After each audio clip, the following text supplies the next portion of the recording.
Assalamualaikum warahmatullahi wabarakatuh. Perkenalkan, nama saya Izil Muharram Matur Rahman dengan NIM 2211368.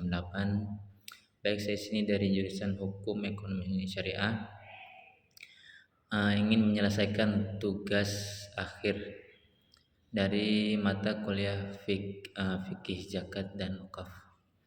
Baik, saya di sini akan menjelaskan beberapa makalah atau menjelaskan sedikit dari makalah 1 sampai 10. Langsung saja dari kelompok 1, yaitu yang berjudul kriteria penerimaan zakat, yang dimana zakat merupakan suatu kegiatan ibadah yang dilakukan oleh setiap muslim dengan memberikan 2,5% hartanya untuk disumbangkan ke golongan orang-orang yang membutuhkan. Dalam zakat sendiri terdapat rukun-rukun yang harus dipenuhi sehingga kegiatan zakat dapat dilakukan. Ya, rukun-rukun zakat tersebut antara lain yang pertama itu niat atau pemberian zakat atau yang disebut dengan muzaki, yaitu yang kedua itu penerimaan zakat atau mustahik dan harta yang dizakatinya. Dan yang kedua yaitu pengertian zakat mal. Nah, zakat mal itu dalam istilah itu zakat diambil dari kata berbahasa Arab yang disebut yaitu mal, yang artinya itu harta. Sebagian ulama berpendapat bahwa zakat mal itu wajib dikeluarkan oleh mereka yang hartanya sudah memenuhi nisab dan sudah mencapai haul yang dimiliki selama 1 tahun. Zakat juga atau zakat mal yang dimaksud dalam pembahasan ini adalah zakat yang dikenakan atas uang, tabungan atau emas, surat berharga, dan aset yang disewakan sebagai yang tertulis dalam Al-Quran Surat At-Taubah ayat 103. Zakat mal merupakan pemberian wajib yang dikenakan pada kekayaan yang telah terakumulasi dalam bentuk barang sebagai bentuk pekerjaan, termasuk profesi, hasil pertanian, pertambangan, dan hewan ternak. Tujuannya adalah memberi bantuan bagi mereka yang termasuk terbelakang secara ekonomi atau fakir miskin.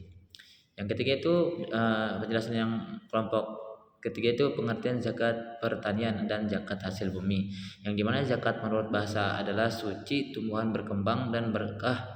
Menurut istilah itu zakat adalah mengeluarkan sebagai harta kepada mereka yang telah ditetapkan menurut syariah. Sedangkan zakat menurut istilah yaitu agama Islam artinya ialah kadar harta yang tertentu yang diberikan kepada yang berhak menerima dengan beberapa syarat.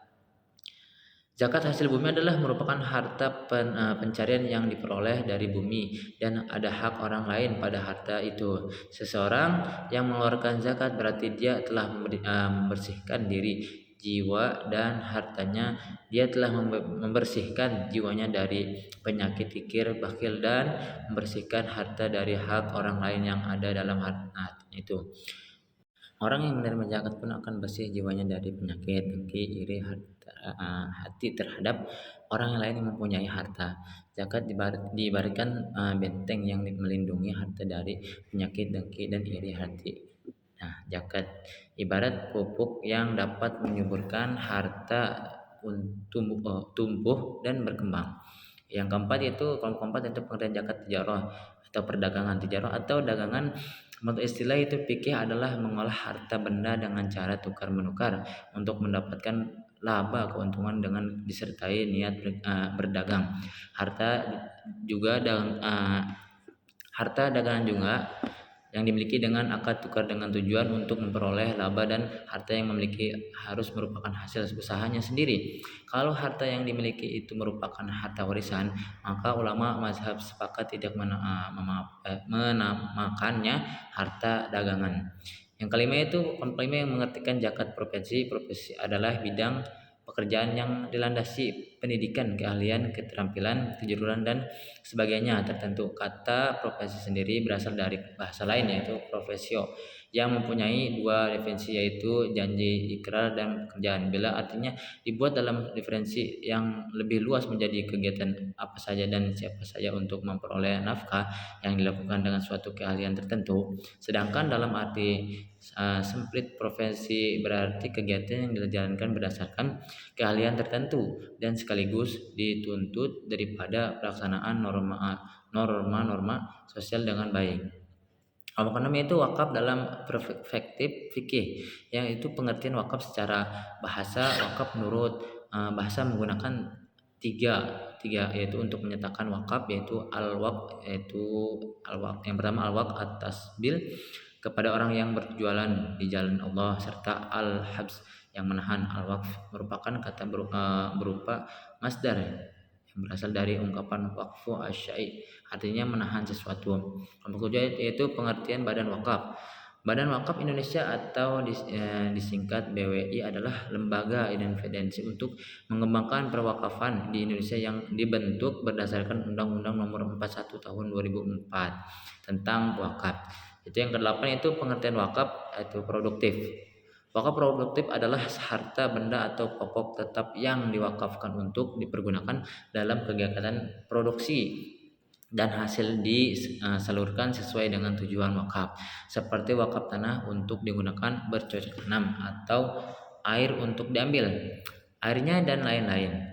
Nah, wakaf produktif juga dapat didefinisikan yaitu harta yang digunakan untuk kepentingan produksi baik di bidang pertanian, perindustrian, perdagangan, dan jasa yang memanfaatkan bukan pada benda wakaf secara langsung, tetapi dari keuntungan bersih hasil yang pengembangan wakaf yang diberikan kepada orang yang berhak sesuai dengan tujuan wakaf. Nah, yang kesembilan itu pengertian wakaf produktif.